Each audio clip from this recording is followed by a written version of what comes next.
안녕하십니까. 네오젠 과학학원 조민영 강사입니다. 한빛고 23년 1학기 중간고사 내신 분석 들어가도록 하겠습니다. 여러분들 이번에 고등학교 1학년 끝나고 2학년 과탐 첫 시험을 치렀을 텐데요. 많이 어려움도 있었을 거고 공부하시는데 좀 힘도 많이 드셨을 것 같아요. 일단 첫 번째 이유는 통합과학에 비해서 일단 기본적으로 공부해야 될 양이 너무 많아요. 그죠? 예, 과탐 과목도 뭐 꼭 한 과목이 아니라 여러 개 과목으로 여러분들이 공부를 하셔야 되기 때문에 그런 부분들이 생기겠죠. 그리고 이제 난이도가 통합과학에 비해서 좀 더 높다라는 거, 문제의 난이도가 높다, 이런 부분들 때문에 이번 첫 시험 치르는데 좀 많이 힘드셨을 것 같습니다.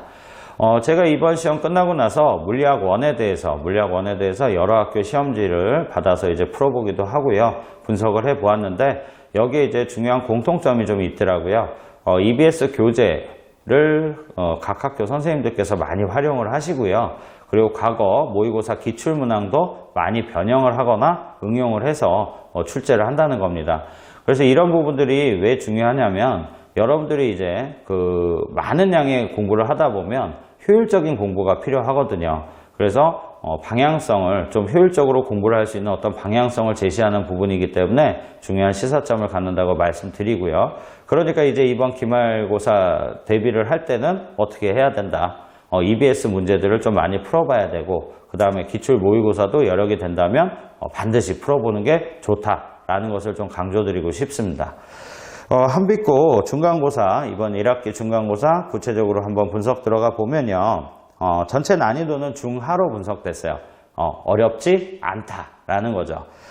그리고 1등급 컷도 98점으로 낮은 편이 아니죠. 결코 낮은 편이 아닙니다.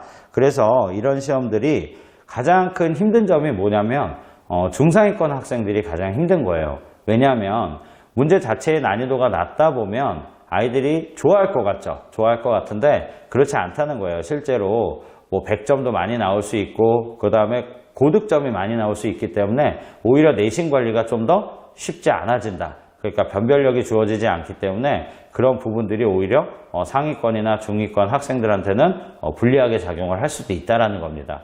그리고 또한 마찬가지로 시험을 보다 보면 또 긴장을 하는 친구들이 있겠죠. 그러다 보면 실수를 해요. 근데 그 실수, 자그마한 실수 하나가 등급 하나 이상을 떨어뜨릴 수 있는 그런 결과가 초래되기 때문에 오히려 내신 관리가 더 쉽지 않을 것이다 라고 생각을 합니다, 저는. 그래서 문제를 또 이제 한번 보시면요. 논술형 문항도 있었고 객관식 문항도 있었죠. 자, 그런데 이제 전체적으로 문항 수는 좀 많지 않은 편이죠. 그죠? 23문항 정도니까 그렇게 많지 않은 편이고, 그 다음 전체적인 난이도는 어때요? 전체적인 난이도는 중급에서 중하급 문제들이고 대부분이 이제 좀 낮은 수준, 평이한 수준의 문제들로 출제가 되었습니다. 자, 그리고 이제 특정한 영역을 포함시키는 건 아니고요. 이렇게 비중을 늘리는 건 아니고 전 영역에 걸쳐서 골고루 이렇게 분배를 해서 출제를 한 경향성을 보였습니다. 그래서 이제 전반적으로 이제 선생님이 평가하기에 이제 조금 쉬운 문제들로 이제 구성이 돼서 출제가 되었기 때문에 분명히 이런 난이도 조절에 대해서 조금 어려움이 있었을 것이다. 분명히 이게 학교 선생님들께서도 충분히 인지하시고 계실 거기 때문에 기말고사는 상대적으로 뭐 할 것이다? 어렵게 출제될 확률이 높을 것이다. 자, 그 다음에 그렇게 예측을 하는 이유 중에 하나가 뭐냐면 기말고사 때 들어가는 범위가요, 역학적 에너지 보존 부분이 들어가요. 근데 이런 부분들이 고3 수능에서도요, 킬러 문항으로 단골로 출제되는 영역이거든요. 역학적 에너지 보존 파트가 복잡한 계산과 여러 가지 상황들을 융합해서 문제들을 한없이 어렵게 만들 수 있단 말이죠. 그래서 이런 부분들 때문에 굉장히 중요한 단원으로 인식이 되고 있어요. 그래서 이 부분이 포함이 되기 때문에 난이도는 분명히 중간고사보다 올라가지 않을까라고 이제 예측을 해보고요. 그 다음에 이제 연력학과 상대성 이론도 아마 포함이 될 건데, 연력학과 상대성 이론에 관련된 내용은요, 역학에 비해서 복잡하게 계산을 해서 뭔가 결론을 도출하는 그런 유형보다는 정확하게 상황을 판단하고 기본 이론을 적용을 어떻게 하느냐에 따라서 문제를 맞추고 못 맞추고가 결정되는 유형들이 많이 출제가 돼요. 무슨 말인고 하니 연력학 같은 경우는 상황을 주고 그러고 나서 그 상황에서 이게 어떤 과정이냐, 즉 등원 과정이냐, 등합 과정이냐, 아니면 등적 과정이냐 이런 것들을 뽑아내는 빠르게 뽑아내서 그것을 적용해서 옳고 그름을 찾는 그런 유형의 문제들이 나오기 때문에 제일 중요한 부분은 기본 이론에 대한 어떤 이해, 공부를 처음 하실 때 이해가 정확해야 되고 그 다음에 이해를 했다면 그 다음에 정확하게 암기를 하셔야 되는 거예요.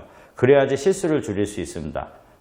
그래서 그렇게 해서 실수를 유도하는 형태의 문제들이 나오기 때문에 그런 부분들에 대해서 좀 중요하게 포인트를 잡고 공부를 하셔야 될 것 같습니다. 일단 그 한빛고 중간고사 내신 분석은 여기서 마무리 짓도록 하고요. 기말고사 대비하실 때 좀 더 꼼꼼하게 자세하게 공부를 하셔서 좋은 성적 얻을 수 있게끔 기원하도록 하겠습니다. 여기서 마치도록 할게요. 감사합니다.